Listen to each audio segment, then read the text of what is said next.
the house breathed with the wind. In summer, it inhaled dust through the cracks and coughed it back onto the floorboards. In winter, it sighed out cold air, making candle flames shiver and the children draw their knees to their chests beneath thin sheets. It was not a house people bragged about. It had a tin roof patched with mismatched metal and old prayer, a crooked door that stuck in the rain, and walls so thin the moonlight sometimes slipped in like an uninvited guest. Ruth called it home. She called it home because she had nothing else to call it and because names mattered. When you name a place, you claim it, even if it's barely holding together.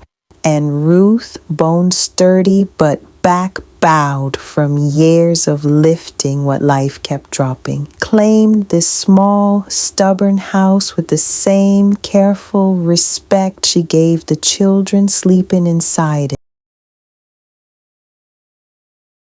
There were 3 grandchildren, Noah, Lila, and Micah, folded into that home like pages of a book that had been dog-eared by hardship. Their mother had left early, their father had left later, and circumstances had left them hungry. But Ruth stayed. She stayed the way oaks stay through windstorms, rooted in a soil that was more promise than proof.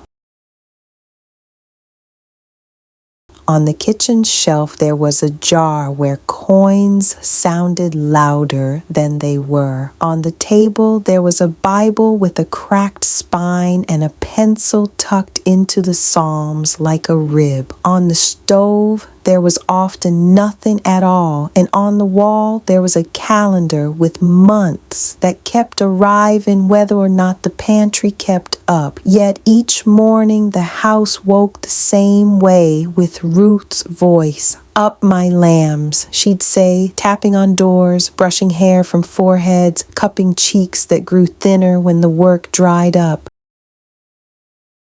Mercy woke up before we did. Let's not keep it waiting. The fence at the edge of Ruth's yard leaned in as if it were eavesdropping on everything that passed. It held nails that had outlived the boards, and rumor had it those nails were the oldest things in the neighborhood, besides Ruth's apron and the town's patience.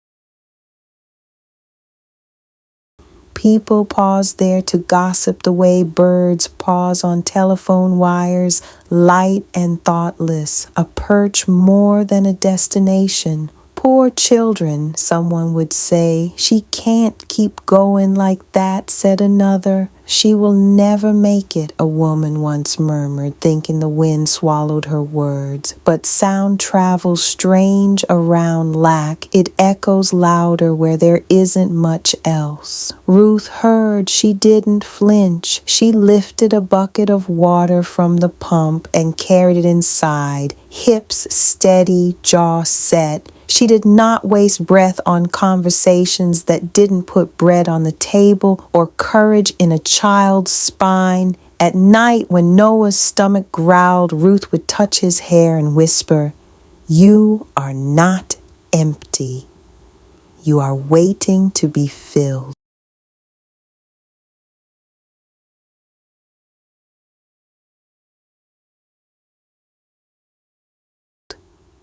When Lila blinked back tears at school because the other girls' dresses floated while hers sagged, Ruth would thread a ribbon through Lila's braids and say, "There are gowns made of silk and gowns made of grit. Grit lasts longer." And when Micah asked why their parents were gone too long, Ruth would gather him close and answer, "Some folks get lost. We keep a lamp lit." Faith was her lamp. Work was the oil. Love was the hand that cupped the flame against the howling. The children learned to read at the kitchen table by a candle that hissed like it was trying to teach them consonants. "Sound it out," Ruth would say, tapping the word with her pencil. "Not fast.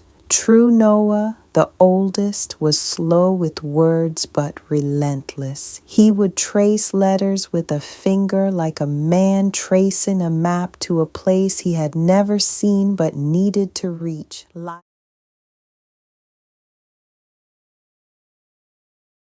Lila, quick and careful, stacked syllables like stones for a bridge. Micah, with eyes round as if the world were always taking him by surprise, memorized everything, verses, recipes, and the routes to kindness he saw Ruth walk every day. Education, Ruth told them, is the one door in this house that doesn't stick.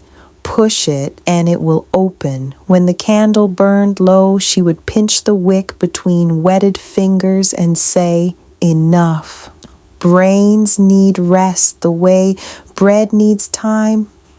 Then she would read to them, her voice a river smoothing stones.